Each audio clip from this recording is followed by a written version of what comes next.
This is Bliss Oasis. Change your thinking, change your life. That.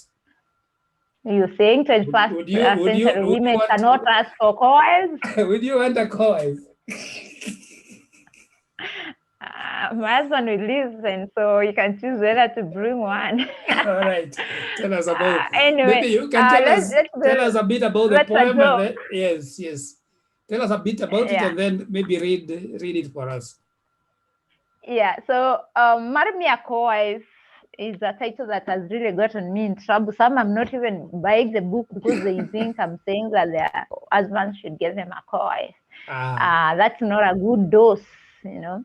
But the poem, you know, you have to understand that the titles of poems could be sarcastic, could be ironic, you know, it could be irony, you know, when you're giving students a title to analyze, or as anyone who is reading the poem, it's only when they read the content that they will actually know.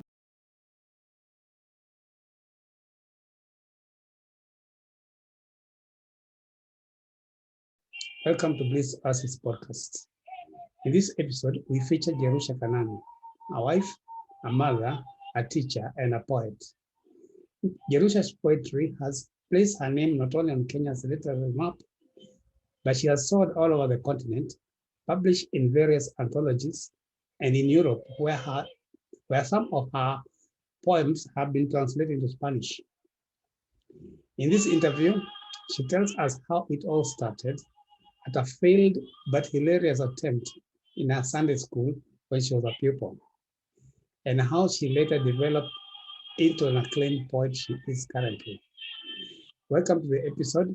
I'm your host, Patrick Ngogi. Go ahead and subscribe to the channel if you are yet to do so. And first, our message today before you go to Jerusha's interview.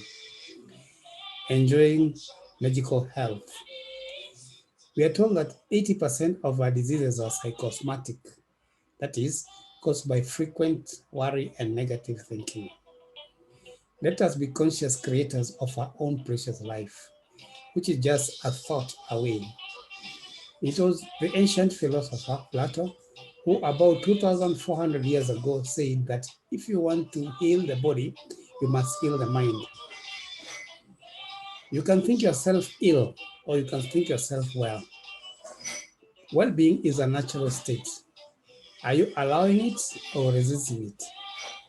Pain, discomfort, illness are your guidance system alerting you to the existence of blocked energy. Release resistance and allow well-being. And this is how you can do it. If you don't feel good, relax and breathe deeply. Your body knows how to right itself. Focus on health rather than illness. Focus on desired condition. Unwanted physical sensation is information that your thoughts are blocking your natural state of well-being. Pay attention to how you feel and reach for a feeling of relief.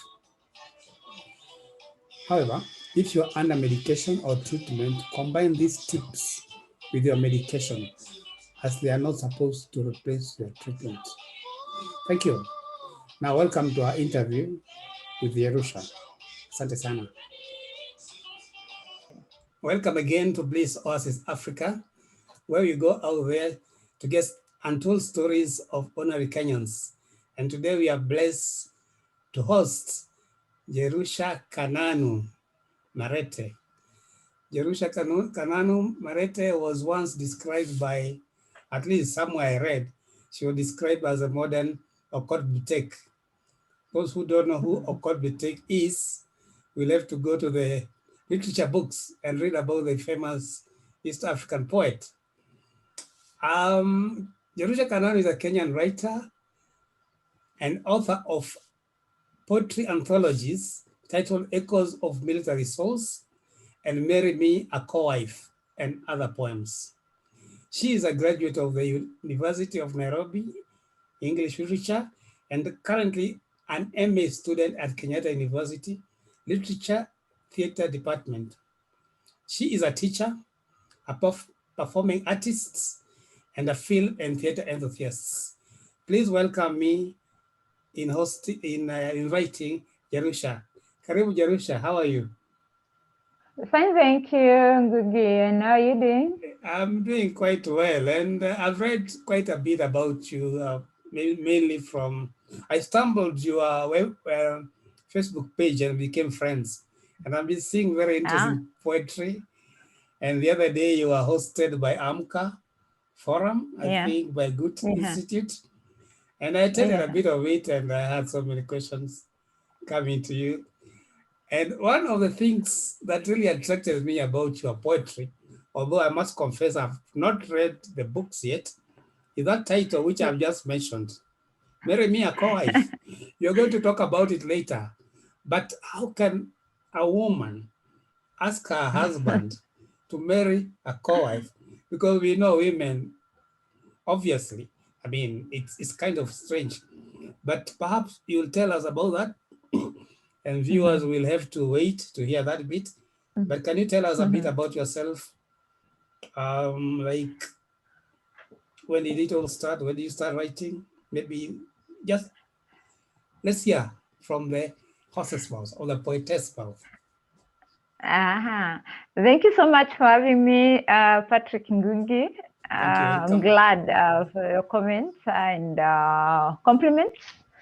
You've just read bit of who is Jerusha Kananu Marete. Yes. The question, tell us who you are, is quite, I'm normally so many things. Most of them would not even fit in the introductory remark in my website. But I normally like saying, who is Kananu Marete? Cumulatively, I'm an artist.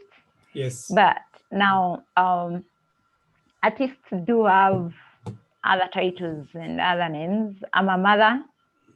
I'm a mother, I'm a wife, I'm a teacher. Now I'm a writer. I think that's why we're here. And I'm also a film and theater enthusiast.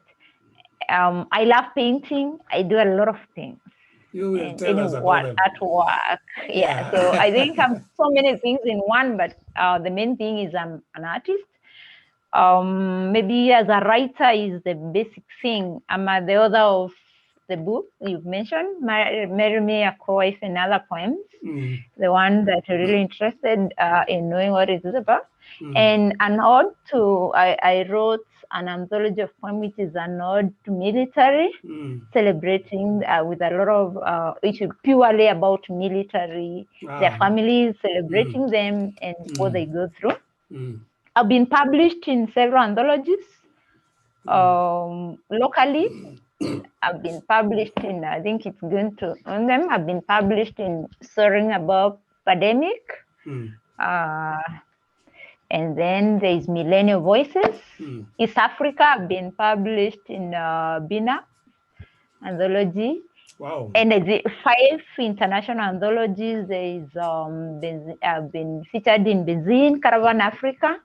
Last week, but one, I was featured in international anthology Paradise on Earth, which was really a big achievement. Daily Journal for African Youth Literature, my poems are featured there. And what's the other one? My poems have been translated, my love poems have been translated in Spanish. Wow. Yeah, so that's some of the things. That's quite an achievement. When did you start writing poetry? Because we can see you got so many anthologies, your own 2 books, and so many others, international, works. How did it all start? And already in Spanish. How come? How are you discovered? About writing, it has been a journey. My interest began way back when I was young. As a kid, I used to love, it all began, primarily you don't write, but you love reciting. Yeah, those kids in baby class, the ones that really want to say poems. And I recall, I think there's one incident of my childhood that I love talking about. I was given a poem, this is the best in my class. Sunday school teachers during our time were tough. Yeah, you're supposed to cram the poem for the whole term. So I did practice, and the biggest day came. My parents were there. My mom was there, seated waiting. And then, with my, looking, like a small girl, I went there and looked at people, and all lines disappeared. Tried to recall. And my mom was looking at me, and then I could see my teacher, Our teachers are not the teachers we have. They were tough. I knew things were going to get bad. Because the way she, her face. So I looked at all of them and smiled and said, my name is Jerusha Kananu from nursery, blah, blah. I came to recite a poem, but I've forgotten. You said that? Yes, let's have a good day. I bowed the way we were supposed to, I cut it. Smiled and walked back like a winner. I think that, and the parents, clapped and gave me standing ovation. That was a performance. I think the courage. Yeah, that was a performance. I normally relate that to the character I am. So when I got to high school, I would write poems, drama festivals, and give to the teacher. Some of my poems would be recited. There I was schooling in Meru. When I came to campus for my undergraduate at University of Nairobi, I come to the then Kenya National Theatre. I would go sit at Wasani, watch what's happening. From first year, second year. I think by that year I started performing. There was a program called Kipawa Sato. Don't know whether you really end of it. Poets would come and perform poetry. It was sponsored by Citizen. So Royal Media. Royal Media, yeah. Okay. I used to get poems from the poets I found there. Most of them left the country. I think I've gotten in touch with them later. So I would go perform their poems live, and from there I started writing mine. I realized that when reciting their poems, there are some instances I would feel this line doesn't fit, and I would put my line when the poet is sitting there. And after the performance, I would realize, this guy did not notice that I changed the poem. He was really, and it would come out so nicely. They would hug me thereafter. So I said, I think I can write. So basically, that began my journey of writing. Yeah, and I think when you were in nursery, when those lines disappeared, if the teacher had asked you to do your own lines from the beginning, to do your own poem, maybe the lines wouldn't have gotten lost. I think so. I think even if I took really only that, the mind of a child, I even don't know how that happened. I think I would have come up with lines there and say, but for me, when the lines say, I came to say a poem, but I've forgotten, I think that's a poem. Yeah, it is a poem. And as I said, it was a performance. That should have been my first poem, actually. Yeah, so you started writing poetry in campus. Yeah, but now, the ones you write in books, for fun, the ones, when there is a function, not really serious writing. I would just, just write, the people who have smart, there are those beautiful notepads that people used to use to write letters back then. Yeah, you must have written a letter. We have. While you're asking about me, I have. I know, right? There were those beautiful notepads. I would buy them and write, poems. But lines. Serious writing came, lines, rhymes. I would normally love sitting alone and writing about things. And by the time I started publishing, I had a very big book, unpublished manuscript. Yeah, I mean, yes. Then I went and printed it. I think some years ago I printed it. It's here. Normally, it's in my bookshelf. Just allow me. Yeah, it's here. Wow. It's a big collection. I used to write them, they're not even, they're not edited. I would just let them flow. So I typed them. And I looked at all of them until I think recently when I decided to publish, I got really interested in my work. And when So it has been a journey. You said recently, until recently. When is this recently? A year, 2 years ago? My book was published in 2021. I mean 2020. Sorry, the first one. But this one has a serious history. The ode to military. You know, you would wonder why someone would write, all poems, and they are narrative poems. The poems here are long narrative poems. Before we go there, you just showed us a big manuscript. Are those all your poems since you started writing poems, or what kind of collections are those? No, there are those that got lost. These are, some of the poems I had, some have even not seen the light of the day. The things that would come in my mind and write them poetically from a long time. Of course, I lost some. No? Yeah. You can. Yeah, I know it happens. Some, it happens. Yeah, but that's the collection I've had. So sometimes I revisit them and realize, oh, there's a good poem. I with time I've become finer. When I was writing then, I had not gotten really the skills. So right now I can look at them, but still the ideas, some of them find them really interesting. So I started writing. It has been a journey. So between the time when you were a kid, when the lines disappeared from your head, and the time when you started doing your own poem. I mean, when you at the campus, when you decided that you cannot keep on. I mean, when you could edit the poems you are reading from other people. Between that time, what was happening in your mind? Were you still was the idea of feeling that you could write poetry still in your mind, or when did it start coming? Did it come from in primary school, or you kept on enjoying poetry, or what happened? In high school, I didn't really think much about having my own book, but I would always love the books. I used to keep these Okot P Bitek book from Form 1.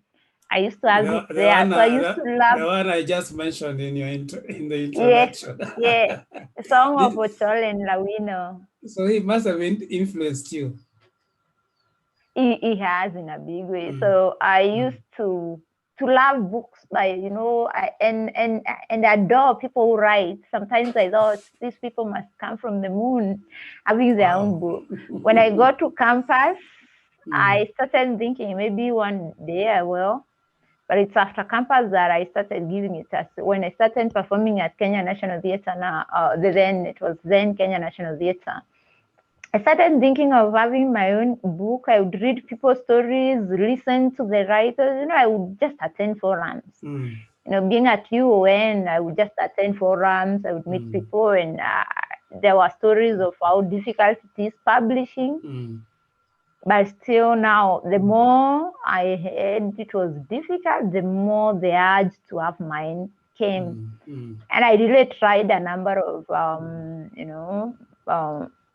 tradition publishers. I would go there, sometimes just pass by.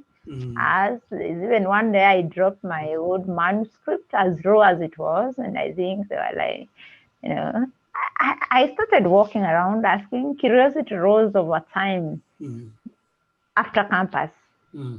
Yeah, so I see that dream became bothersome over time of having my own book. Yeah. So I was interviewing one of the Kenyan musicians the other day, and he told me that he quit his job because music could not stop playing in his head. I don't know whether you keep on hearing poetry in your head, or lines just popping from the universe or from the moon, as you say.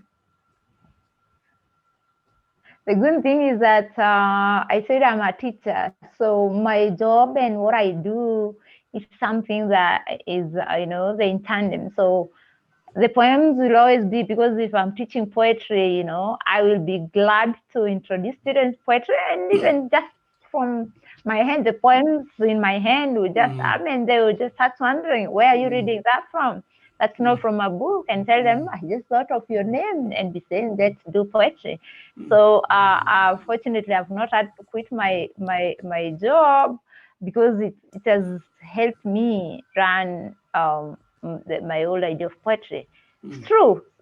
You know, poetry is inspirational. You could be walking, and then, you know, a line disturbs you, and you realize this is not just a line, it's a whole idea. So you could be maybe just see something, and then a line crosses. Yeah. So yeah, poetry is always in my mind. Yeah, that's what happens. Sorry. That's what happened to artists, because ideas either comes in pictures or in words or lines, and if you're observant, you're going to get a lot of ideas. So you said you published your first book, the one you've just shown us, last year. But what about those other anthologies you showed us? Others from anthologies I was featured earlier. This one was featured in 2019. There is the old one of 20.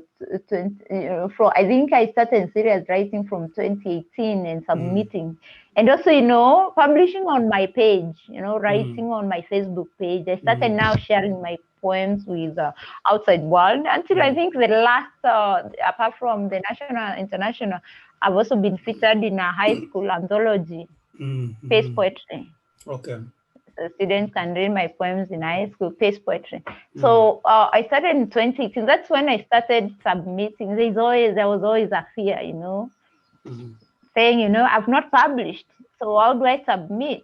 When I did my first submission and I was published in an anthology, I think that also encouraged me. Oh, so your work is recognized, and I started now, you know, interacting with East Africa, you know, Kenya and other artists, slowly by slowly, until 2020 now, when I got the book. Though I had been working on it from 2012, 2013, I was still working on some of the poems from Echoes of Military Souls. To write about military, I had to interact with them. I had to know things about them. I'm going to ask you about that later. But what I wanted to know is, you said, is it one of your books or some of your poems are being translated into what, Spanish? Some was translated in Spanish. I think that was my attempt with love poems. To do what? Your attempt to do? That was my first attempt to write love poems. Oh, I see. I had not written. Yeah, so I submitted to another anthology, BINAP, and then I linked up with a Zimbabwean publisher who linked up with, you know, a friend, a poet who translated, loved the poem, and they were translated in Spanish. Wow, that's interesting. That's quite interesting. Because we know, you know, Spaniards and Italians are quite, you know, what's the word? They're quite not emotional. There's a word there for love, and I think no wonder they like those poems. They were serious love poems. Okay. I shared them on my Facebook page, the translation and the original poems, but it felt good. And yeah, that's good. I forgot to add that there's a poem I did, you know, I performed it actually. There's the annual festival, 100,000 Poets for Change, a program that's annually run by Zimbabwe, you know, by Zimbabwe author Mbizo Chirasha, and Dr. Michael Dikel from Israel. When they held that event last year, my poem was chosen as the keynote for the event. Called Salam, My Motherland, Africa, Salam. Wow, congrats. That's quite an achievement. Ode to Africa. Yeah, it's quite an achievement. Now, before we go to Echoes of Military Souls, you have a woman, you are a woman, and this woman you have written about is asking her husband to marry her co-wife. Is it because she's tired of work in the house, maybe kwa shamba kuna kazi nyingi, nataka co-wife amsaidie ama what, because it really doesn't make sense for a woman to ask. Tell us about that. You're saying 21st century women cannot ask for co-wives? Would you want a co-wife? My husband will listen, so you can choose whether to bring one. All right. Tell us about anyway. Maybe you can tell us a bit about the poem. And then, yes. Tell us a bit about it, and then maybe read it for us. Yeah. So, Marry Me a Co-wife is a title that has really gotten me in trouble. Some I'm not even buying the book because they think I'm saying that their husband should give them a co-wife. That's not a good dose, But the poem, you have to understand that the titles of poems could be sarcastic, could be ironic, it could be irony, when you're giving students a title to analyze, or as anyone who is reading the poem, it's only when they read the content that they will actually know. So the persona in the poem, actually, Marry Me a Co-wife is one of the poems here. So the persona, it's actually, it's someone who is not happy. She's so annoyed that the husband is getting, the message that, so many messages from Kathleen, immoral wish from Jocelyn. She has seen, and a photo, suggestive photo. So it's a rebellion. She's saying, well, let us cut out this stuff. If really, instead of me struggling with all these messages, bring her home. And the bringing her home is not really a sweet word, like, enda umlete nyumbani, but stop running after them. Kama we ni mtu, bring her home. Please stop this crap. Yeah, mlete nyumbani. So I'm sure even the man who is being told to do that would not do so.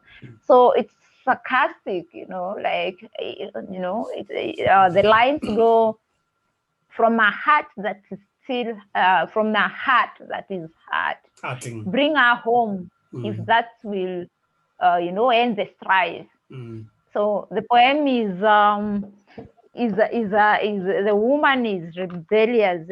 She's not happy. Not that really she's happy, because I can read the poem. It reminds me of when a woman tells you to do something, go ahead and do it. Normally you shouldn't. Yeah. Okay. Let me go. Yeah, though I think there was a poem you were to allow me to read. This one is just for the title. Okay. I got, Marry Me a Co-wife. My dear Lester. Oh, Lester. I saw the text from Josephine, the photos from Kathleen, and the immoral wish to Jocelyn. These have set the tone. Now, hear me, for soon I'll be done. From my heart that's hurt, I say, marry me a co-wife, if that will stop this strife. Choose one out of those and bring her home if you please. How I pray she has a good heart and our feelings again won't hurt. That she's humble and you won't again stumble. Ensure my co-wife is not sand, and yours truly is not man. And you no longer call me Rumamonga, for this is not a secret any longer. I hope you'll be fair. Now that I accept you are fair, it should not be your attention to give her any special attention. You must treat us equally, or else we'll fight and beat her squarely. We have safarians for children. Remember that as you enter that den. Remember that as you enter that den. This walk is not in a park. You're like the one groping in the dark. You will need pockets deep like a snake bag. As my co-wife now, you now bag. Don't slack or even lag. Bring her home if you may. Wow. All Would you right. bring her home? I wouldn't. Ah, I wouldn't. ah. Wow, She's wow, even making she's fun. daring. She's daring. She's even making fun of his earnings. Yeah, yeah. Yeah, so, telling us sarcastically, you got nothing. So bring her, let's see what's in your pocket.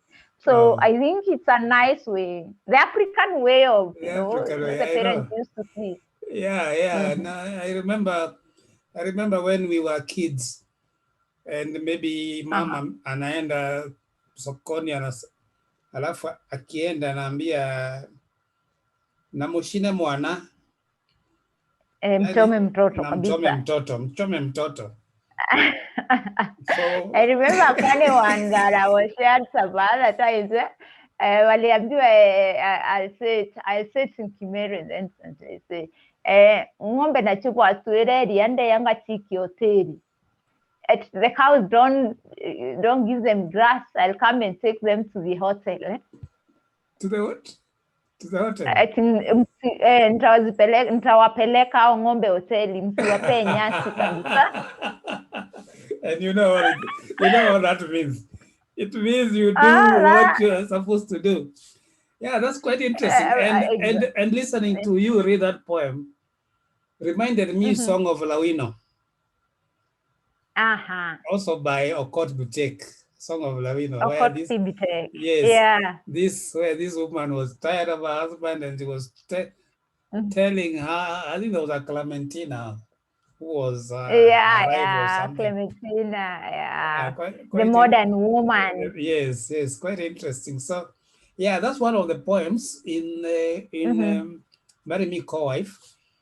Was there Mhm. another one you like to read, or shall we go to the military I souls? think there's this one that has really been asked for, traditionally we've been brought. I think that's the one that people have been saying that I'm agitating for, women and all that.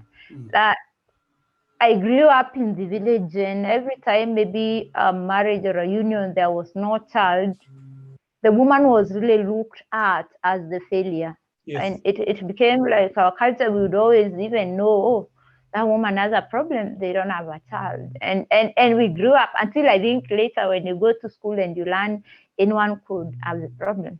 So there's this poem where the persona says, well, I've been looked down upon, and the society, what you say, the husband, and she says, well, I'll go home by noon because my husband says I should leave because my child has got the neighbor's forehead. Yeah, I mean, it has, Kiremi is a neighbor. I've used, as I'm known for oral poetry, you can borrow from our, you use mother local language. So I've really used a lot of Kimeru, Tiania dialect. So I've used quite some words. So it says that, yeah, my child has Kiremi's forehead. So I think that's one of the poems that I think many people have asked me to read, because how do you tell your husband? Yeah, I'll go. It is true. It is not a lie. They say, the way children will be and say this forehead. It is from some. It is not ours. These are not ours. Yeah, let's hear it. Yeah. Let's So hear it. before the book, my book has glossary for Kimeru names for those who will buy I it. see. So don't Okay. be scared. They have glossary because some of them they have meaning. For example, the husband of the persona is called Kalata. That from Kimeru is a verb meaning, in fertile. Yes. So when you look at the persona as husband, now you can relate even the name is somehow related to, and Kiremi means to dig, and you realize Kiremi goes, yeah. So so if you hear the word Keremi is a man's name? Yeah, it's a man's name. Because Karemi is a lady. It's a lady. Karemi is a lady. Okay. Yeah. Even the names, actually, I've given the meaning of the names themselves, what they mean. Our African naming was meaningful. Yeah, they are. Not today you call someone Samsung, who and who. Yeah. Can I? Okay. The title of the poem is called "I Will Leave by Noon." I will leave by noon. Okay. My husband, I've heard you. Yes, I'll leave your homestead by noon. Mother-in-law, stop rotating my compound like a dog chasing its tail. Wives of my husband's age mates, don't whisper. It is true. My newborn has Keremi's forehead. Kadata, my husband, didn't I fall in your arms a virgin? Was in your hole the first in my garden? The weeding we tried with no result. My belly remained flat, and my in-laws became alert. Father-in-law lamented the loss of dowry. Every single sunrise, I wasted my latte on Duraccio. My Moari, Moate and Parika, all of them gone. What is there to show of my enthronement, Zenge? Why did I let bees sting me to fetch Naito and a whole bunch of Mira? Kadata, my father could not attend the baraza. He had tired and that. My mother stopped going to Ekundi. Mother-in-law could not give her peace. And me, I walked alone like a witch. Wives of my husband's age mates, hadn't you gossiped enough as you fetched water from the well? As Kadata, my husband poured maidens into my bedroom. I burnt with yearning as their moans rose to crescendo. Later, Kadata sang a litany of pregnant women in the village. Do you think I slept after all that scorn? Wives of my husband's age mates, show me a land where children grow. Kadata's maiden stomachs did not bulge. You neglected your garden which needed cultivating. When Kremi visited, it was full of weeds. He weeded carefully. His strong hands, tender hands caressed the soil lovingly. And then he dug breathlessly, deeply, day after day, and sowed seeds well watered. When I grew up at sight of food, when I could not eat bosho, I smiled. Kadata, I will leave by noon. Like Ntane, I will march out of this homestead and walk to my boon. Wow, that is fantastic. That is fantastic. So I wonder how Karata felt after singing a litany of pregnant women in the village. In the village. Huh? And Keremi really dug. He really did his work. Keremi dug. Keremi is a good man. And he tended the land lovingly. Lovingly, yeah. Wow, and seeds well watered. That's fantastic. It's great. I have to get those books, that book and the other one. And echoes. Yeah, so, well, you look at that poem and you read it and, we are addressing very serious issue. Yeah. But look at the approach. Look, there is humor in it. There is, and the most interestingly, oral poetry should tell us the culture. Yes. And that poem alone has summarized the dowry needed to marry a girl from Tigania. I could see. Yes. Yeah, and the rest. And then again, it is written from the perspective of the woman. Mm-hmm, yeah. Yeah, the woman, I mean, she's talking about trying to show that she's not the one in the wrong. And the people have been pointing fingers in the wrong direction. Because as we said earlier on, people have always pointed at the woman. But here the woman defending herself and proving. Yeah. Although in hidden lines, it's proving that she's not she's okay. She says that over time forehead. it has been us. Yes, and the forehead looks like so it's okay. What an end. Yeah, I live by noon, and now the scone, it's real. It's a medical idea. It's a medical thing. The way that people have been trained, that it could be either. You cannot really say it is who until it's proven. But for us, sometimes we've been culturally construed that mostly it's the woman who has issues.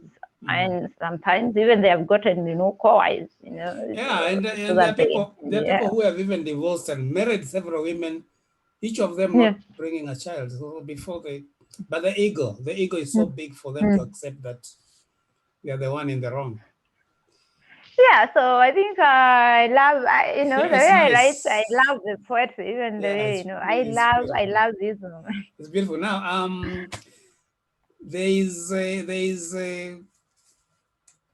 the one about military souls. You call it Echoes of Military Soul. Tell us about it before maybe you select a poem. Yeah, before I think let me still maybe a question. And there is every time I read that poem and a number of poems from this Marry Me a Co-Wife before I leave the book, people have always asked me a question about feminism. Oh, yes, I know it's a hidden topic right now. I don't know, listening to that poem, because you've listened to it, what do you say? And the interviewee was the interviewer question. You are saying you are defending the woman, you are telling as it is. The earlier one was about, just remind me, the earlier one before you read that one. Yeah, it's a Marry Me a Co-Wife. Yes, a woman. Both of them, we are speaking from the woman perspective. Each woman is protesting or complaining about the man, the husband, and therefore one would be bound to believe, as you say, you are feminist, and maybe you are there to protect, and your writing is all about women. I've not read the other poems, so I don't know, but one would easily say you are there to advocate for women issues.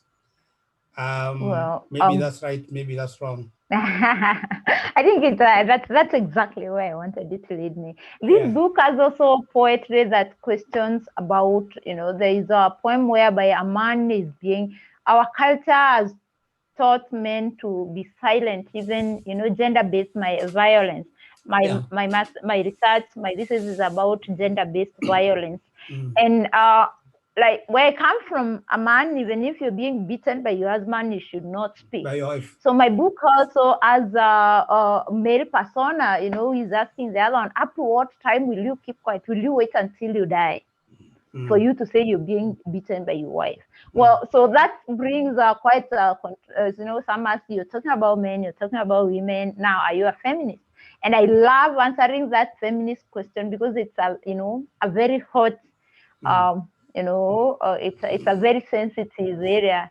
I'm sure you've been following, people talking, especially after the story of Shafi and all that, women, it's presenting feminism as antagonism between men and women. So allow me to answer before I say, I normally tell people that feminism is a theory that was begun by certain people over certain years. To begin with, there was the first wave of feminism that they were advocating for inclusion of women in the industrial society. Then came the second wave. I think also those ones, they were advocating for rights to vote. Yes. That was the second wave. And remember the history of feminism, suffragettes. I think we went, and the third wave was still asking for the rights of women to be involved to be given education. So historically, women have faced injustices. And when you look at those movements, first wave, second wave, third wave, there were women, but they were backed up even by men. They're saying, no, industrial revolution, for industrial society to move, we need to include women. And women need right to vote. So it has been a process of, changing over time. So before saying, I normally like saying my knowledge of feminism is it's a theory, and every theory has its tenets, what a theory believes in and what's in the ground.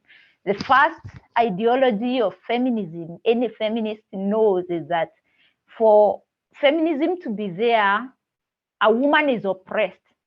That is rule number one. Even as I say, yes, the first tenet is a woman, and the first tenet and assumption is recognition of women oppression.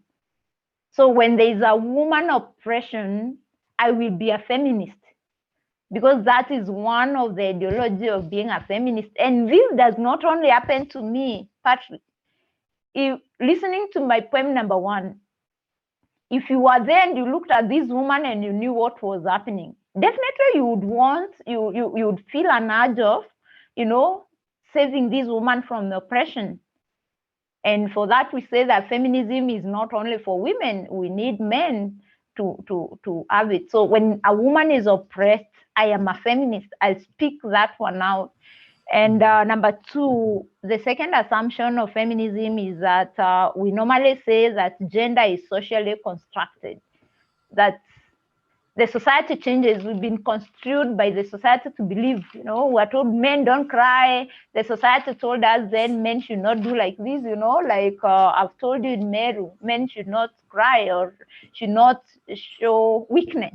But now when the society undergoes a social change, even the identities change, of which gender is a social identity. So as we are changing, those constructions also change and gender ideologies change. I cannot tell my son not to cry when they want to cry. I mean, we're changing a situation whereby, women were supposed to stay in their house. Women cannot be mechanics. Women cannot be, things are changing. Yeah. So as we become feminists, we must also look at the social changes and its view, how has it changed? So that if it has changed and at a certain point we feel this is not what it is supposed to be, if it has changed such that even women the society has changed, there are things that we cannot hold on to. So with these changes also, as you become a feminist, you must look at the changes from before. So there are those tenets. What are you helping to reduce oppression or examine what contributes to maintenance of oppression? However, feminism has just been taken as, there are those, bitter, like it's just men against women. It is not. Because if a woman is the oppressor, then why am I becoming a feminist?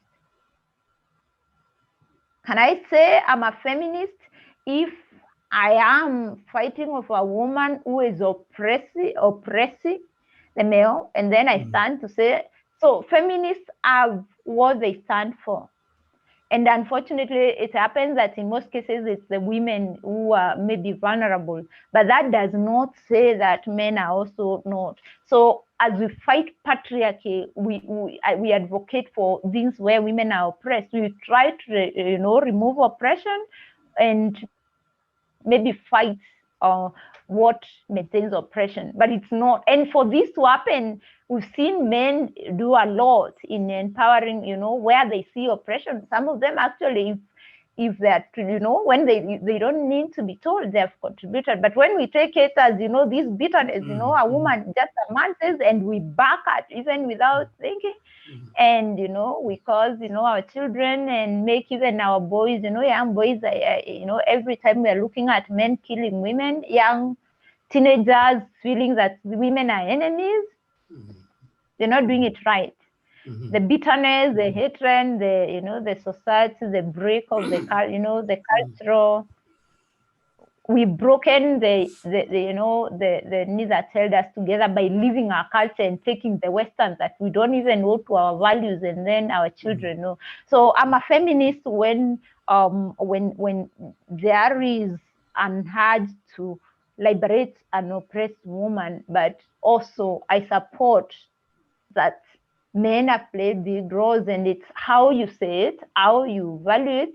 If it's a woman, you look at my poetry, you want to use literary, feminist literary theory, you can use it. And anyone looking at it will reasonably look at it and say, I think it's fair. So when we're talking about being feminist or not, let's understand the theory and see where it is instead of becoming, enemies.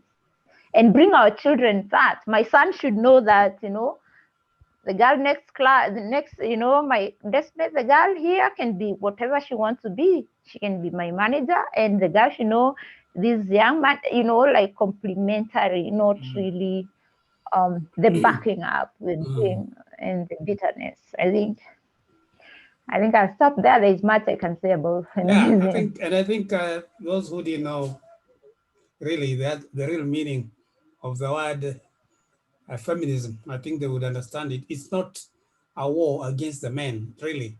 It's to show, to give justice to where it belongs, if either for the man or for the woman, because you don't, of course, advocate for battering the men. You get it? No. Yeah. Therefore, it is No. giving what a person is, giving people their rights, and therefore looking at the woman also, so that because we can do away with the injustice that women have undergone over the years. Yeah. Sure. Briefly, let's look at the military, because one thing I was wondering about, I just wondered whether, you've been not in the military, but you have a relative, maybe you're married to a soldier, or or maybe you know somebody there, but why did you write about it? What is military all about? Yeah, thank you for that question. I love answering that question. To begin with, Echoes of Military Souls is a collection of long narrative poems. Just one. There are 11 poems, so some are really long.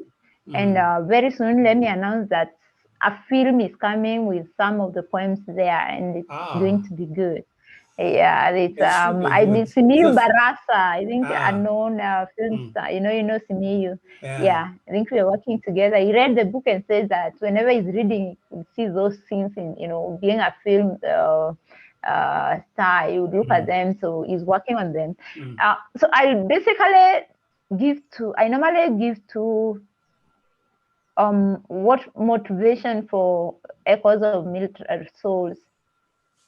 First of all, I like saying that we good. Sorry? Are you there? Yeah, fine. Yes. Just checking. I love writing narrative poems. Narrative poems are long poems that tell stories. The origin of it runs back in history about epics and the stories of heroes. I think you must have read. So I love reading classics. I'm sure you've read, the Beowulf, from Beowulf, the Iliad, those Greek stories, and what would happen. I think basically I give brief. I think about them because I love saying it. Beowulf is a collection of classical poems, a long poem of two clans, the Danes and Geats, and the king built a very beautiful hall that he called Heorot, and then it was attacked by a monster who came and stayed there for a long time, and now the king was so disturbed. And then from the other clan, they send a young man called Beowulf, coming to fight a monster that people have struggled with for years. It's not easy. So he comes and, the story tells the escapades, the fights, until Beowulf wins. So I would read that story, and then, so my reading, my knowledge of narrative poetry from my campus days used to give me those excitements about these stories, long about the people going to fight in strange land, Beowulf journey, how will he die, So over time, I have quite a number of friends who are in military. And when I went from campus, some of my friends joined military, the ones who are.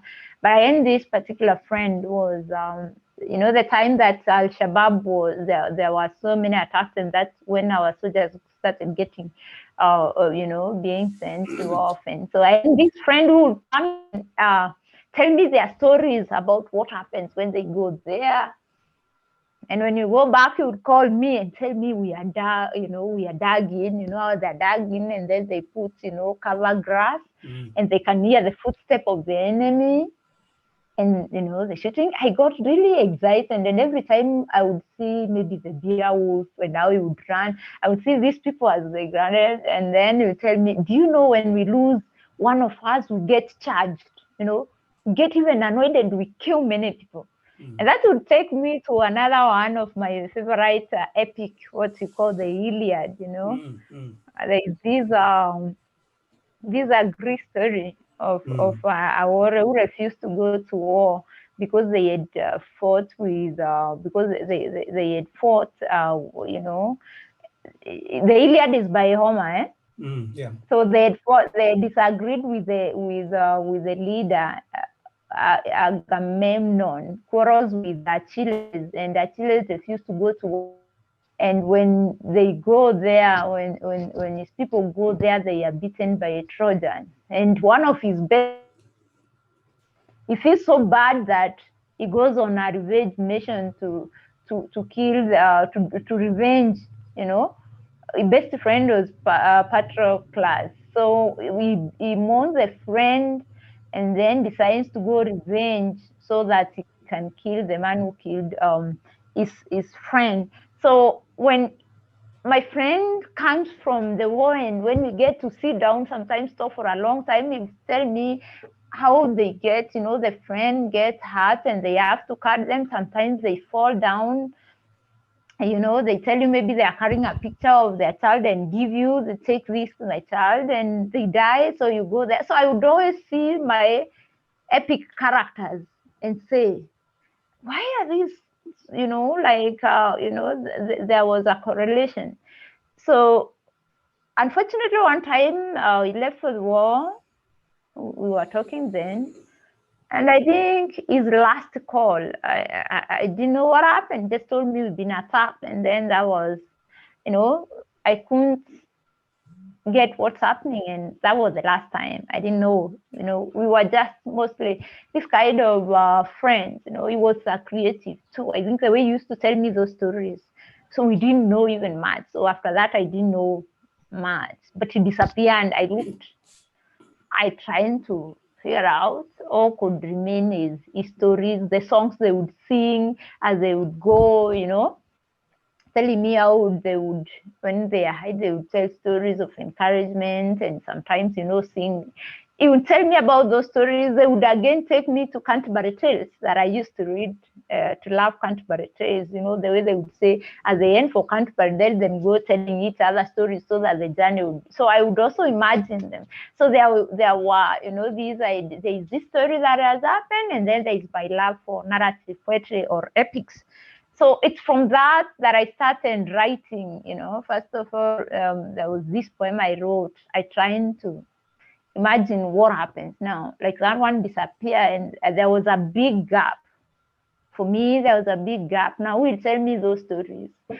How will it be now? So from then I started doing my research, getting more close to, friends in military, even those that were not close. Now I became more attached to them. I would want to know, how is their life like? And then also I would listen to people, what do they think of military? People would say, some of them tell me, oh, nothing serious. Those guys stay at the barracks and just hit and enjoy themselves at the barracks, do a tax-free wars. And that would hurt me so badly because now I have had experience with, with what happens to them. It's different when you're going out and you can, but it's different when, like Beowulf, you're going to face a monster. Yeah. So I started feeling the big gap and started writing. What about their families? Now, young wife, you've just told your husband goodbye, and then it goes the last call. Maybe could have been like the call that ended like that. So how do you even deal with that? Even knowing that hugging him goodbye for the first. What about mothers with sons? How do you tell your son goodbye knowing that he's going to face the monster? You know that it's that bad. So I started getting interested and appreciating them. Painful Passion is a poem that appreciates the military, that despite, I know we have had our issues with the people in uniform, there are those mistreat the civilians, but there is the aspect of those those who sacrifice, they put their life, they really lay their life. It's more of sacrificial. If you look at it, just the way Jesus, it's not ending close, but if you look at Jesus dies for his people. These people, they have a sacrificial role. Someone told me, but they are paid for it. Yeah, they're paid for it, but really? So I felt the need to write for them, for anyone. Sometimes I wish it would get to every other person in military and just put the book on the pocket, even as they go for war, and just read those poems, And there's a lot, it's quite emotional. There's a persona who is there and cries, it goes with the child and tells your father died, and they keep waiting, he'll come back. There's something about them going to war and coming back, it becomes quite habitual. That even when he's dead, you keep thinking, maybe they'll come back. So that's my history with the effort of military. And writing that book partly was to answer your own questions about whether your friend will ever come back, because I think you've just asked somebody, they keep on hoping this person will one day will come back. So that, and maybe particularly filling the gaps of what your friend left.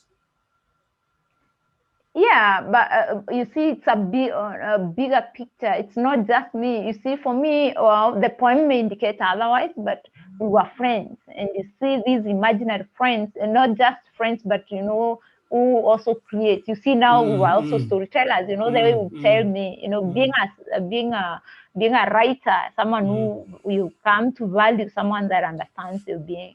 So I even started looking at those now who have their children, the families that have grown up with them, and how big was the gap.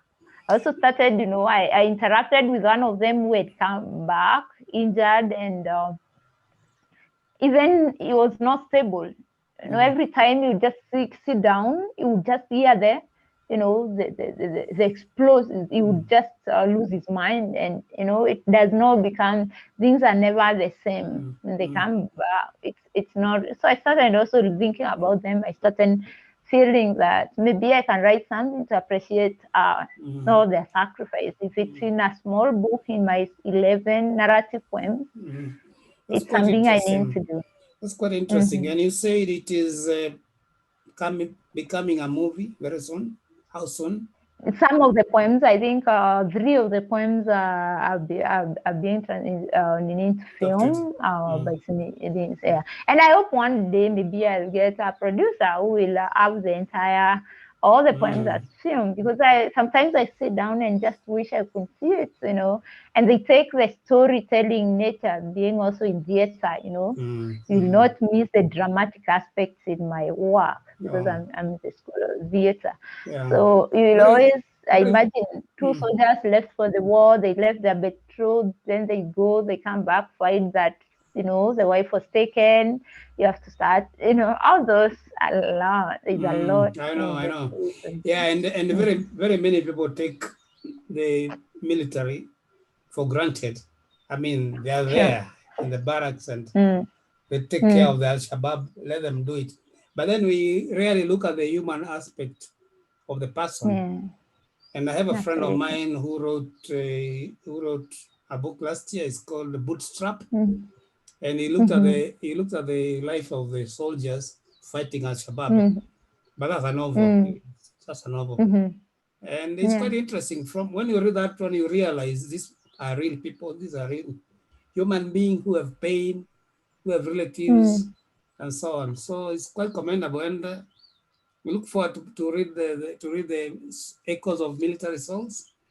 And also, I normally pray one day they will be read by everyone in the military. Maybe they will feel someone appreciates them and out their there. And their families also. Yeah, and their families as well. Yeah.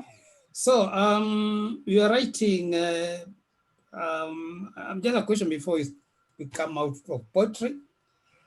Do you still are you still in contact with your your Sunday school teacher who made you cram poetry for a whole term and then you couldn't recall it?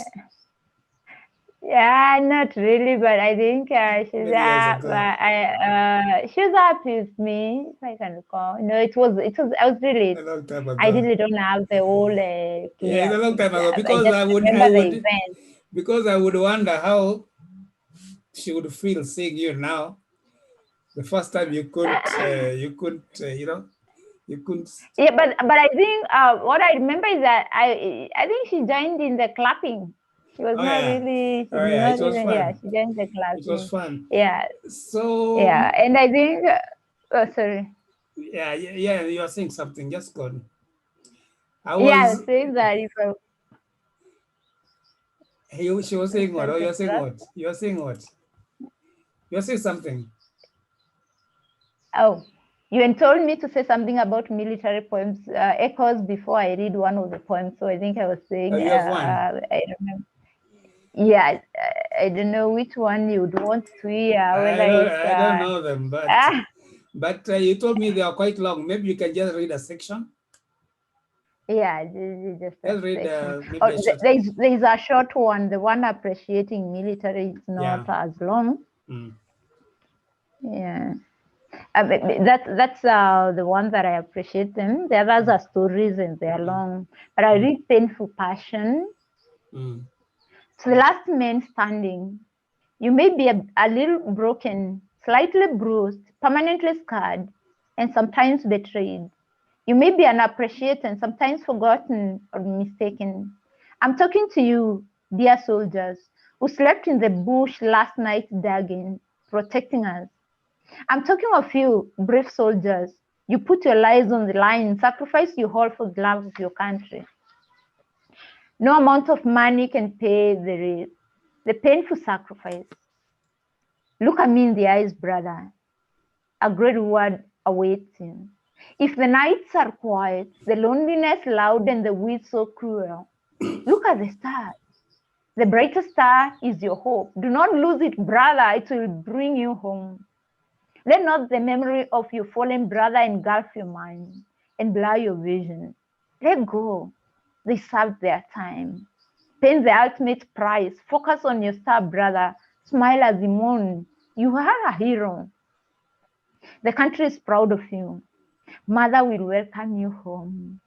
Father will say, this is my son, whom I am proud of. The Lord will provide you with the desires of your heart. You will live long to carry me down memory lane, memoirs of the bloody wars, and regale your grandchildren with your heroism. You will laugh and marry with your family, where they owed you the unsung hero. Wow. I think That's quite something. That's quite something. Heartwarming. It's quite heartwarming. Yeah. So, yeah, thank you very much for that. And we are almost winding up. But before we go, before I release you, apart from writing, I was looking at your site where you you spoke about dancing. You like dancing, photography, and painting. Yeah. I mean, painting. Tell us about it, or even dancing. After all, Well, poetry is full of rhythm. So there you are. yes, dancing, not really professional dancing, but I think a poet dance even as they write. So dancing, I dance in the house, and I think it's just fun. Everyone loves dancing. I mean, most of yeah, I love dancing. I love music. Where there is a beat, I'll move. Okay. Painting, I love doing actually artwork, creating things out of. So I don't really know the portraits, but I get the pots. You can see something behind me, like a pot. Yes. Is that done by you? Yeah, me was done. I painted it and I decorated it. Just the pot, just the decoration, not the portrait itself. No, the pot, I did not make the pot, but I painted. I get the pots as, and they look quite ugly. You have nothing to do with them, and make something beautiful out of it. I love seeing the transformation. So I normally love painting. When I see bottles, wine bottles, I start practicing painting them. This is a wine bottle. Yeah. I paint it, put flowers there. I decorate it. This small wine bottle. I paint it. Make flowers. So apart from painting, making things, changing things and making them beautiful. I have and also I love flowers. I love flowers, and I can see. the way I can see. yeah.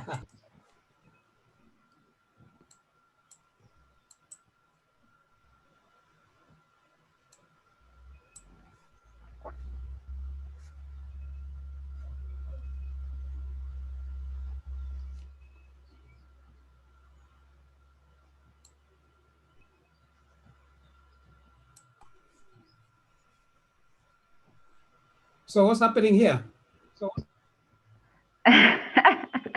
That's painting the pot. As you can see, listening to music and painting and decorating my pot.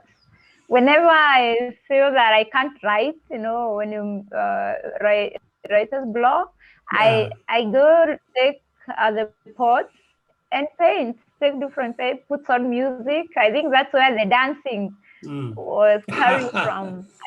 I dance as I paint, and I enjoy myself. You can see me there wearing my maroon apron. Yes, and the results are here. And these pots are for your own use, or do you sell them? I sell them. Yeah, I put the flowers and sell them. All right. And make something out of it. And you have to introduce yourself by removing the mask. Sometimes when I give you the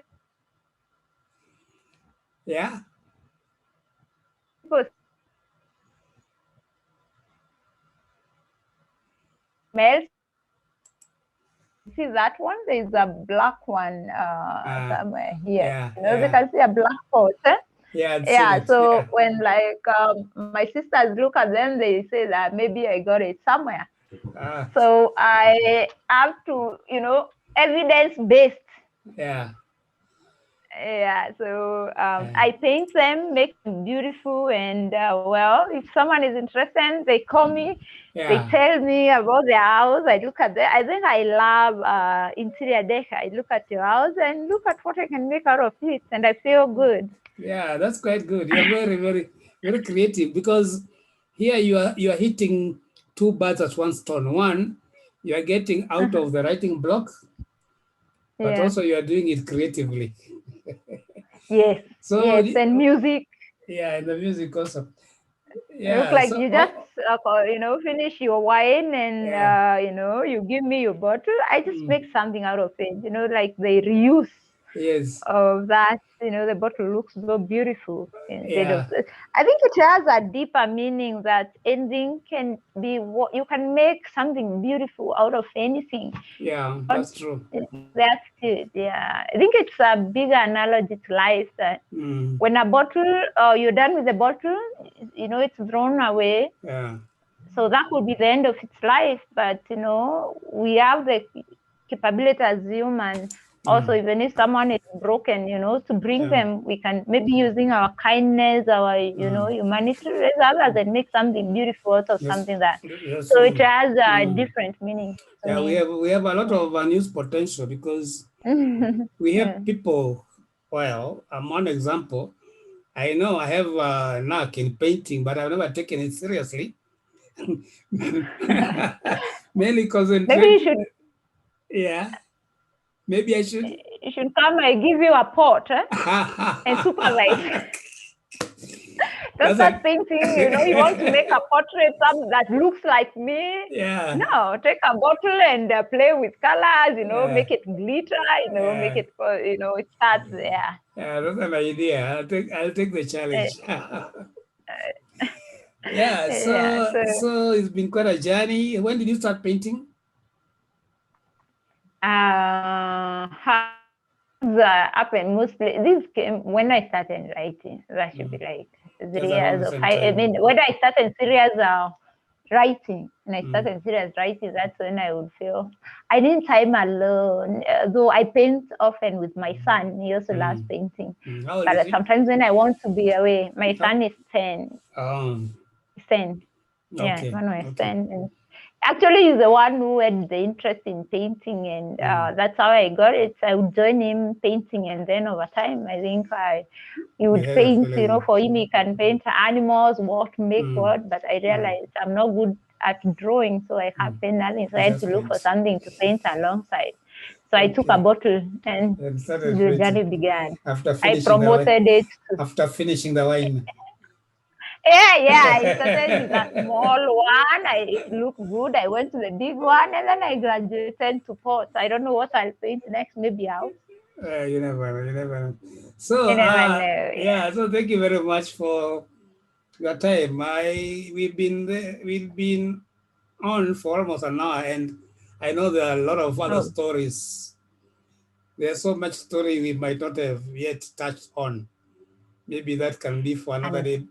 But at least now we have an idea who Jerusha Kananu Barete is, because some of us, apart from reading, those who have read your poetry have just been seeing maybe your picture, seeing you on Facebook, and some other had a glimpse of what you are when they saw you on the AMCA forum the other day. And I'm sure one of these days we'll meet somewhere in the written field to join us writing. But before you go, maybe we'll have a word or two for young people, or not so young people who may want to do poetry and other stuff. Thank you, Patrick. I've always said that there are so many people that I've met who want to publish their work, who have written amazing work. And I tell them that you have to make baby steps, and you cannot write ideal work and expect it to go out.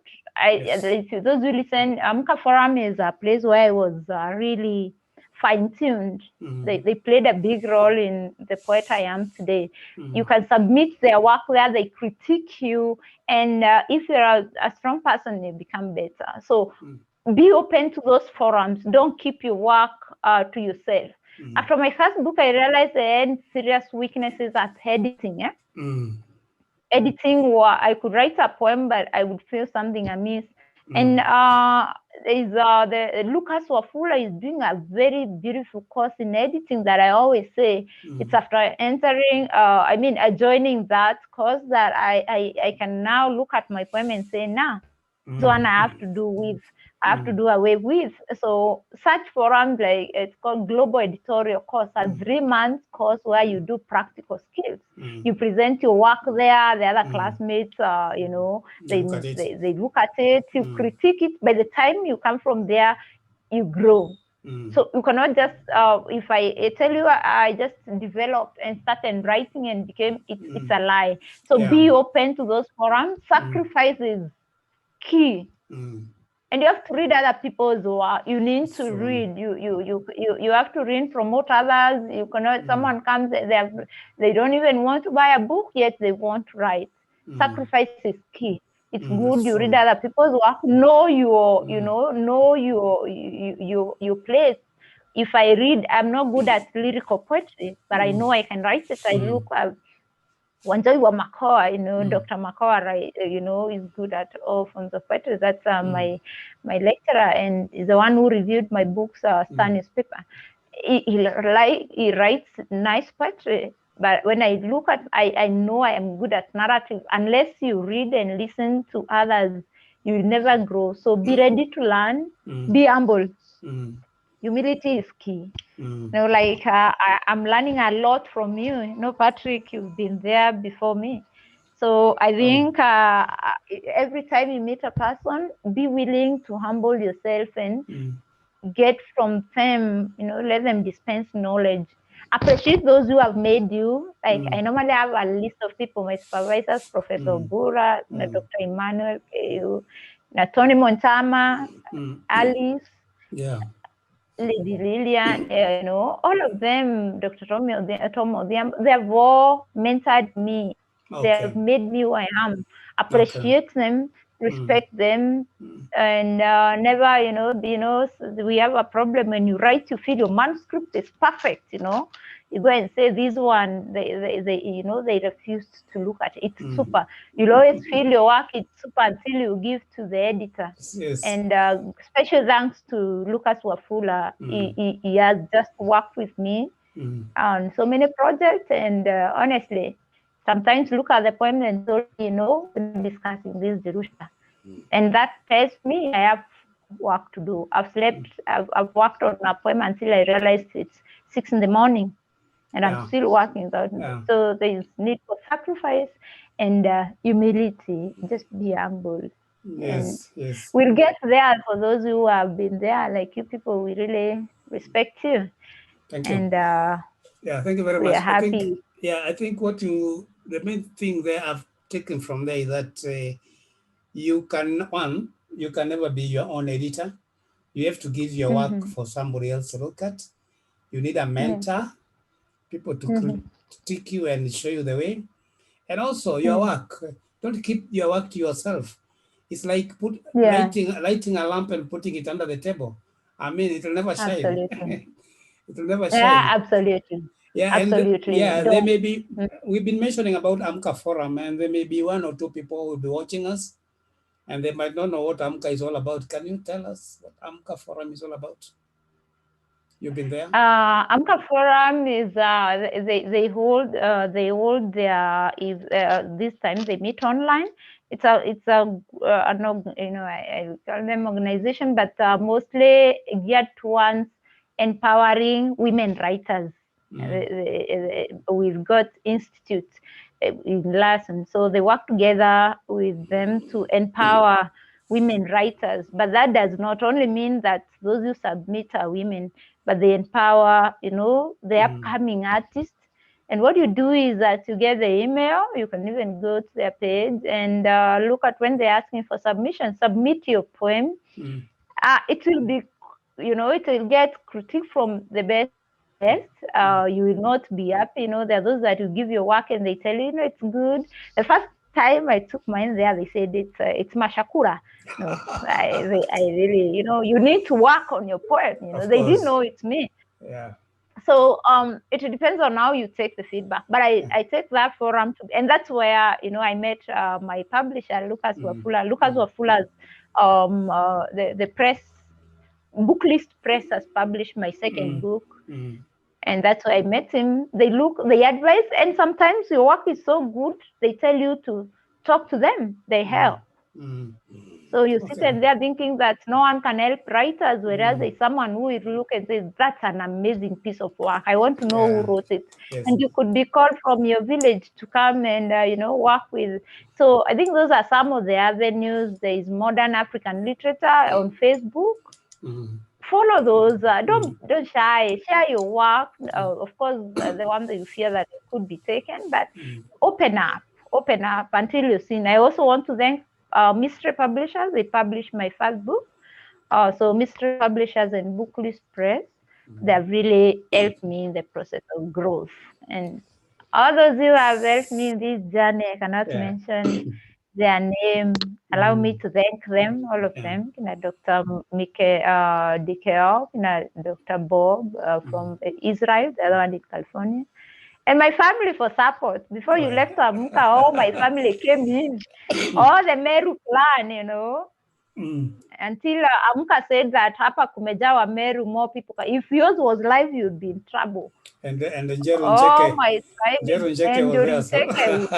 They were there. I'm telling you, I want to thank all of them. They're really my people. Big thanks, Tigania West. They come in. Next time you call me live, prepare yourself. All right. Thank you very much. I think we are going to put the link to your Facebook page. We're going to put it in the description section, and also Good Institute, so that anybody interested to find out about the AMCA Forum can visit there.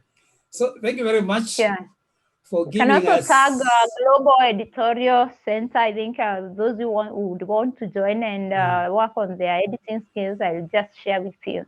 Yeah, I will get a link from you so that we can place it down there. Yeah, So thank you very much for giving us an hour and 20 minutes of your time. Oh, good. Which is okay, full of fun and education and information. So thank you very much. It was a pleasure hosting you. And tumejua zaidi mambo ya kupaka rangi pottery na machupa. So tukimaliza wine, tukimaliza wine ile iko hapa tutakuletea machupa. We'll make sure na mnanunua maua. Na tunanunua maua to make sure hiyo wine kwanza tumemaliza ndio tulete chupa. Mnamaliza. It's okay, you can bring hata ikiwa see there is any problem. Oh. So thank you very much. We shall be meeting again very soon, in these streets. And thank you again, and wish you all the best in the future on your work and your profession. Yeah. Thank you so much, Patrick. It was, I felt like we really had a good session, and sorry for the time. No problem. I think I've eaten after time, but it's really fun. Yes. It's fun talking to you. It has been a good session. Asante sana. Asante sana. Tazidi kuonana. Thank you for being with us until the end. Bliss Oasis Africa offers the following services: counseling and life coaching, mentorship in creative writing, publishing and consultancy, website development and digital marketing. Please visit us at our website www.blissoasis.co.ke for more information.